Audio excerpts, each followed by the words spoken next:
महाविकास आघाडी नाही तर महाकन्फ्यूज आघाडी असं म्हणत एकनाथ शिंदे यांनी टीका केली। मुख्यमंत्री असताना कधी आले नाही, आता मात्र प्रत्यक्ष आले असंही उपमुख्यमंत्री शिंदे यांनी म्हटलंय।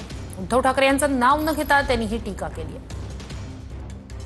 नशीब नेता पहिल्यांदा आले, प्रत्यक्ष मुख्यमंत्री असताना आले नाहीत, परंतु आता ते आले आणि खरं म्हणजे तक्रारीचा पाडा वाचण्यासाठी आलेले आहे। मी एवढंच सांगेन की महाविकास आघाडी नाही, महाकन्फ्यूज आघाडी आहे। ते एवढं कन्फ्युजन आहे की कोण काय बोलतंय त्याचं त्यांना समजत नाही, कोणाचा पायपूस कोणामध्ये नाही आहे। त्यामुळे ही महाकन्फ्यूज आघाडी एकत्र आलेली आहे। सरकारच्या कामामुळे त्यांच्या पायाखालची जमीन सरकली आहे असं एकनाथ शिंदे यांनी म्हटलंय। त्यांना पराभव आता समोर दिसू लागला आहे असं म्हणत त्यांनी विरोधकांवर टीका केली आहे। राज्य सरकार ज्या पद्धतीने आज काम करत आहे, शेतकऱ्यांना जी काही भरीव मदत दिली त्यामुळे देखील त्यांच्या पायाखालची वाळू सरकलेली आहे।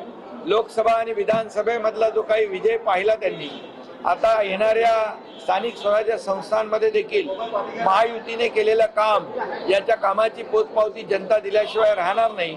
त्यामुळे समोर पराभव दिसू लागलेला आहे आणि म्हणूनच त्यांच्या पायाखालची वाळू सरकली आहे। आणि जेव्हा पराभव समोर दिसू लागतो त्यावेळेस मग अशा प्रकारच्या तक्रारी माणसं सुरू करतात आणि तशा प्रकारच्या तक्रारी त्यांनी सुरू केलेल्या आहेत।